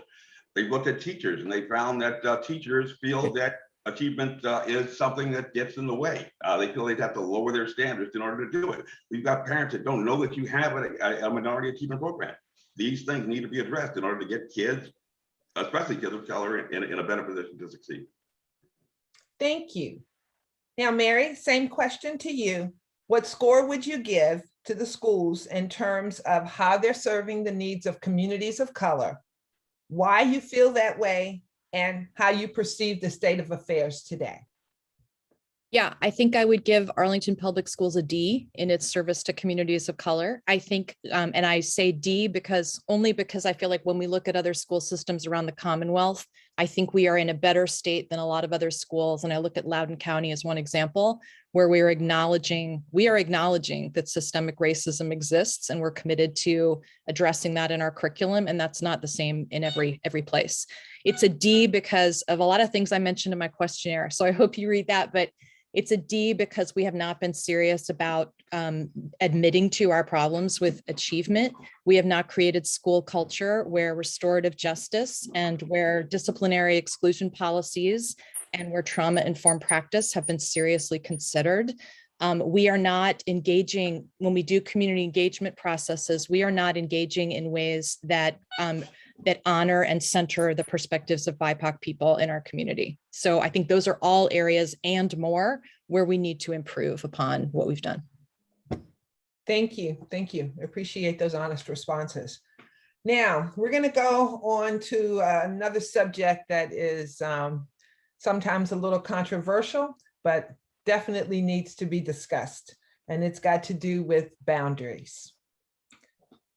With the boundary drawing process coming again, what work do you think needs to be done to achieve these integrated schools? And what role should the school board play in helping to make this transformative change happen? You know, how do we get at this whole housing and how it impacts schools? Because again, in the neighborhood that I live close to in Yorktown, the boundaries that were done the last time made Yorktown even more white. You took away an area where children of color lived so that now they go to W&L.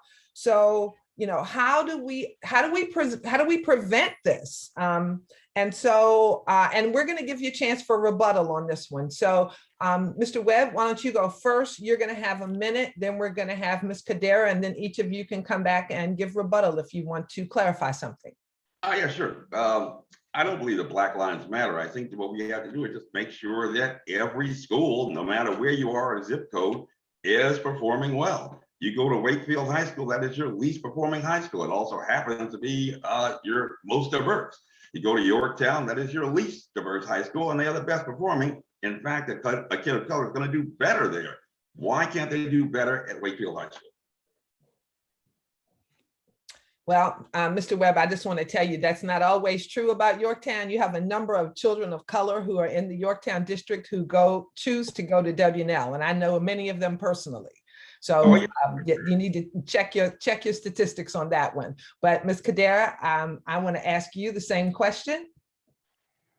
Yeah, I think that we are overdue to have a difficult conversation in Arlington about integrating our schools. And in my questionnaire and in correspondence and recommendations that I've made to the school board and APS on behalf of the CCPTA, I've called for this conversation. We need to talk about why integration is our goal and collectively get clear about that. And we need to look at the available options to integrate schools. The two that are most commonly deployed across the country are busing and creating magnet schools or full choice option programs. There may be others beyond that we haven't considered, but it's absolutely the school board's responsibility to force that conversation to happen. The school board needs to say that we're going to make that happen. They need to revise the boundary policy so that there are not 6 different factors, but there are fewer factors, and integration and desegregation of our schools is one priority factor. Because it often gets, if you pay attention to boundary processes, it often among those 6 factors is the last one at the end of the day beyond things like walkability and transportation. Thank you. Are we good? Any rebuttal, any follow-up? Yeah, sure. Integration, putting a white kid next to a black kid does not solve your problem. What you want to do is you want to have equal education, no matter where you are in. This is what you need to do. This is what Brown v. Board of Education was all about. These were the cases that I was involved in with Ray Brown in Jersey City, who also represented Hurricane Carter. These are the things that you need to be doing. You need to be making sure that all schools are equal, so you don't have to worry about where you live and what zip code. Okay, so let me ask you the next question. So what role should the school board be playing in addressing these inequitable resources of our schools as supplemented by the local PTAs? You have PTAs in the northwest part of the county that are extremely rich, and you have ones in, down in the south side, down off Columbia Pike and the Lake, that don't have the same types of resources. So what role should the school board be playing in addressing these inequitable resources of our schools? One of the important things, is my question? You go first. You're both going to get it, but you go first. Okay, sure. One of the important things is that you want to make sure that teachers, we do this in the Army, move them around. Do not let somebody homestead at Yorktown. Do not let somebody homestead at Wakefield, because they end up getting inside that kind of normalized kind of thing. But no. That doesn't have to do with inequitable resources. That's got to do with instruction. So let's stick to the question, because the Political Action Committee and the members did a lot of work on what they wanted you all to cover. So let's stick to the subject. What about the inequitable resources as presented by the different PTAs? Is that something the school board should address? Yes or no? Yeah, sure. It should address, make sure that every PTA is getting the same resources, but still what has to happen is that you have to just make sure that everyone is provided with the same thing, down from pencils, papers, buildings, but also to teachers that are coming into that school. Okay, that's a good point. A good point that hasn't been brought up before. Mary, would love to hear your perspective on this. And again, you have a minute. Moderator Jones, is it okay if I give my rebuttal to the last question? Because I didn't.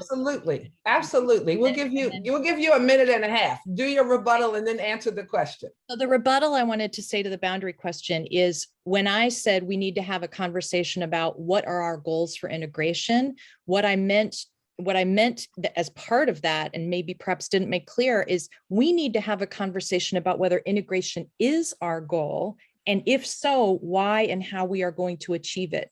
We may instead decide that we want to, as a community, adopt an approach where it is not important that we achieve more demographic diversity in our schools, and we're instead going to look at the resourcing of every school, as Major Webb has. But we haven't had that conversation. That's my point. In the resource question, there are two parts to this. One is PTA spending, and it's absolutely imperative that the school board play a role. There is a policy that comes up this October about fundraising by PTAs and other external groups, because PTAs are in fact external organizations. And the CCPTA has submitted comments that we would like to see incorporated into the school board policy that restricts and more clearly delineates what kinds of fundraising are appropriate by PTAs and their engagement with school leaders. So yes, on the PTA question. The other thing I'll just say on the resource question is that APS in its CIP, its capital improvement plan, needs to do a lot more with looking at the equity of its facilities. And we should begin every CIP process by doing an audit of all of our school facilities to understand the inequities in the learning environments that our students are in. And that should be the foundation for every CIP, not future projected seat needs. Wow, good point. Good point. All right. So now let's go to a real timely question that I know everyone wishes that we were out of, but unfortunately we're still in the midst of the COVID-19 pandemic. And we have kids going back to school 5 days a week. What gaps or concerns or breakdowns have occurred in the past 18 months that need to be addressed? And from this, we're talking about leadership, curriculum, outreach. We're not talking about, what the kids, we're talking about the overall systemic piece. How should we be working on these? And then, you know how I am about my first question. I want to know, where do we start? Mary, let's go to you first. I would say in terms of breakages that became apparent to us, right? One is school safety. We still don't have a comprehensive and coherent school meal plan for safe meals, and winter is coming and it's only going to get worse. We have not had real clear guidance and a really pervasive push to get vaccination happening and surveillance testing happening in our schools. So that's a safety piece. I think the other thing that probably most of you know about are big breakdowns in the virtual learning program, where for the first few weeks of school, that didn't happen. We had a breakdown with summer school last year and timely planning and budgeting to have a robust summer school program to make up for lost learning time. And the last thing I'm seeing that I'm really worried about is we still have 70 openings for teaching staff in APS. And that's actually a higher vacancy rate than a week ago. So we have a real problem in making sure that we have actual qualified personnel in our schools to work with our students on their academic and social emotional needs. And that's a big concern. Thank you. Thank you. Good information, disturbing, but good. Mr. Webb, can you talk to us about what are those gaps, concerns, and breakdowns that we have seen in the last 18 months that we need to get working on to address? And again, where do we start? Yeah, sure. Actually, March 2nd of last year, the assistant director of COOP sat there and said, nobody read his report. 40-page report told us everything. Nothing has really changed from that 40-page report. They determined that it was a less than 5% infectious disease. That, by definition, is 4 times too low to be transferred between person to person and 12 times too low for a super spreader event. I helped start the organization, was able to tell the president about COVID-19 in November of 2019. But you're not telling me about the gaps you want to address. Yes, well, one thing is that a virus is the least likely threat to mankind. You've got a virus that has infected over 37 million Americans. Right now, we're in court. We're about to get an injunction to stop the government from withholding whether or not the secondary attack rate and the infectious dose of COVID-19 is classified. It can only be classified if we own it. Okay. I understand that you're not gonna, yeah, that's fine. If that's as specific as you'd like to be, that is fine. Let's move forward and talk about. That's just how intelligence sees it. No, that you're not addressing my question, but it's all good. It's all good. We can move to the next question. The next question is specific to issues with special education resources. And one of the previous candidates for the Arlington County School Board, who is one of the leaders in the education committee here in the NAACP, has pointed out, and it was recently an article in regard to issues like this in Arlington Magazine, regarding issues like testing for specific types of special education requirements. Specifically, in one case that she talked about, it was dyslexia, and the fact that her child at a school in the South Side, I believe it was Drew Elementary, could not get access to these tests, but that if you were a student at Jamestown, that those tests were available there. This is a major concern. I had no idea that it was true, but it is true. This is discriminatory. How is the school board going to address this? I mean, it was in an article in the Arlington Magazine, and I haven't seen anything that has even been addressed with that. And that's a major issue. Mr. Webb, can we stay on point? Can you answer that one? Yeah, sure. Well, if you can understand it, that's not my fault. However, in 2013, they did a report on special education, and they found that our assessors of special education consistently fail to distinguish between cognitive impairment and cultural differences. That means that if I look at a Hispanic kid, I'm going to say that they have special ed problems. But Mr. Webb, I'm going to stop you again and say, I appreciate the factual information that you are providing in terms of this subject, but that is not telling the audience who's trying to make a decision on whether to vote for you or Mary, how will you handle this discriminatory issue in Arlington? Not what a study said, how are you gonna handle it in Arlington? I sued the school board. Has Mary ever sued the school board? No, she hasn't. I've sued them twice over your issue. You're going to be on the school board, Mr. Webb. Person running for office. I don't plan to be elected. I'm only doing this because when they look at you people and they see that you don't have a candidate and all of your kids have an achievement gap, what does that say to the school board? It says that you don't care. Okay, I appreciate your perspective. Mary, what is your perspective of this? What do you think the school board should do about these issues?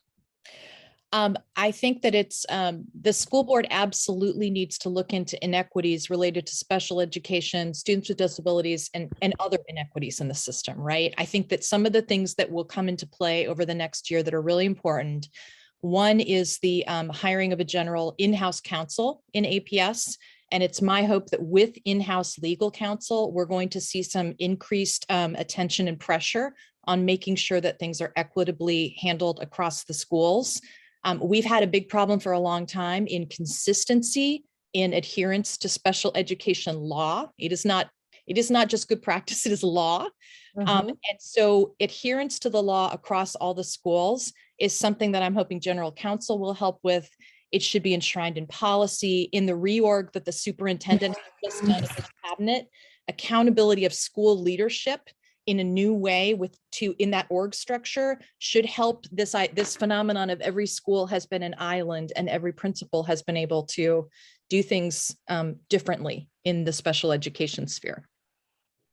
Those are good perspectives. I hope that if you're elected, that some of the ideas can be discussed. I think that many of the people who are on this forum, listening to this forum, just have concerns that, again, like with the issues that people were asking about county board, sometimes you have to just, use the media and other things to get these kind of issues pushed forward. So we really want to know what you all are going to try to do. And I know we're running late on time. So let's go to an issue in regard to SROs. So the school board voted to physically remove school resource officers from the schools, but it appears that all of these requirements are just going to be moved off site. And so how will you ensure, if you're elected, that the remaining relationship and memorandum of understanding, the MOU, doesn't result in a backdoor way of keeping SROs? Mary, let's go to you first. The SRO working group delivered last spring a detailed and really thoughtful set of recommendations that was the result of a lot of intensive work. And some of you in the audience were part of that working group. It is a little baffling to me that we're now going through a round 2 of a community engagement process with focus groups and a survey. I took that survey last week and I was really disturbed to see the questions that were being asked that feel to me like a big step backwards from a set of detailed recommendations that simply should be at this point being carried forward and enshrined in an MOU. So I have questions about why we're doing another round of community engagement when I think the message from that group was clear. And I feel like it's incumbent upon the school board to make sure that every one of those recommendations is enshrined in the MOU that they're going to get. Thank you. That's good info. And now, Mr. Webb, can you answer that and just talk to us about how, if you are elected, that you will make sure that the relationship is not just a backdoor way of keeping SROs, if that's how you feel? Sure. Well, one, I will not be elected. I don't plan to be elected. However, I will say this. In terms of disciplinary problems with kids, one, you're sending a bad message. If I go into a school and I see a police officer, I hopped off a plane in Leningrad in 1975 and saw AK-47s and dogs. I did not feel comfortable. However, what you have to do is you want to make sure that you don't put yourself in a position where you're going to have that kind of resource in your school. You have to get parents involved. Black parents, Hispanic parents don't go to your special education PTA meetings. They don't come to the school board meetings. There has to be more involvement at the community level. Government can't do it all. Okay, so again, I do want to state, please go in the chat because I know that people are making comments and things that you may want to see. And just like we had comments from some of the candidates on the previous one about sometimes when we ask questions about what you're going to do, the candidates put it back on the residents. So again, I encourage you to go in and look at those comments. But we've come to the end. This has been a very invigorating and engaging conversation. So I want to thank both of you. But we're going to close now with giving each of you a 1-minute time to please give us your closing statement and tell us why you believe that we should support you with our votes in the next election. Mr. Webb, can you go first, please? And again, you have 60 seconds. Oh, yeah, sure. I'm a third generation college graduate, one of 13% of Black males that actually has a college degree. I'm third generation military officer. I'm third generation from slavery. My grandfather was a franchise martyr, but I don't want your vote. I don't think that it's important to vote. I think it's more important to be prepared for the test. Just like when you go in to take your algebra exam, don't go in there uninformed. You need to be informed. Keep Mike Webb away from our school. Thank you very much. Thank you very much. And Mary, will you close us out, please? Sure. I just want to begin by thanking President Spain and Moderator Jones and the Political Action Committee and the Alpha Phi Alpha fraternity for sponsoring this. I appreciate the forum and the questionnaire, which I got to say was very thorough and really, really thoughtful, the way that was put together. What I want to say in my last few seconds is I've spent my life working in education. It's what I live and breathe for. I care about our public schools. I care about our students. I have no political ambitions. I came to this because I feel like I have skills and experience that can help, and our schools are at a tipping point and need our help. I also want to be frank and acknowledge that I believe it's important for our school board to include perspectives of people of color. And I recognize that I can't bring that experience personally. And I hope that what I will demonstrate to you if I'm elected is that I honor those perspectives and center them in my work, and that you will see me wanting to listen carefully and wanting to amplify what I'm hearing from you. And what you will see from me are not just words, but actions. Thank you. Great. Thank you both. Again, thank you to the NAACP and the Political Action Committee for this opportunity to have these candidates share their opinions and their perspectives firsthand with the members. I am, of course, a happy member of NAACP and just thrilled with all of the work that the leadership has done this year. So again, thank you for the opportunity to serve as moderator. I appreciate it. And I hope that I've done you proud.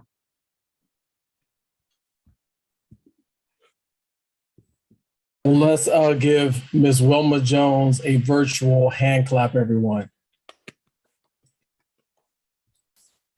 Wilma, thank you for moderating tonight. And I also want to say a thanks to all the candidates who showed up and participated in the NAACP's forum. This is what we do as a nonpartisan organization. We allow a platform for those with ambition and want to be elected representatives in our community to come let their voices be heard. I think we had close to 100 individuals on the call at any given time at one time. And that is really not bad for a Monday night, considering, people worked all day. I will say this,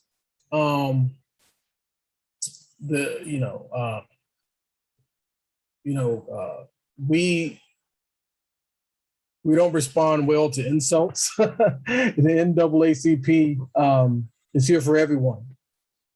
So everyone has a right to voice what they may feel.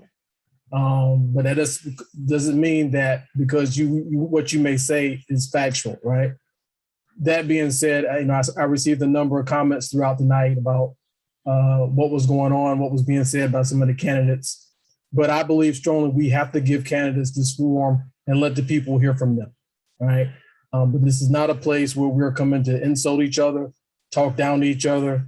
Just speak why you think the people need to elect you. And if you're not running for election, so be it.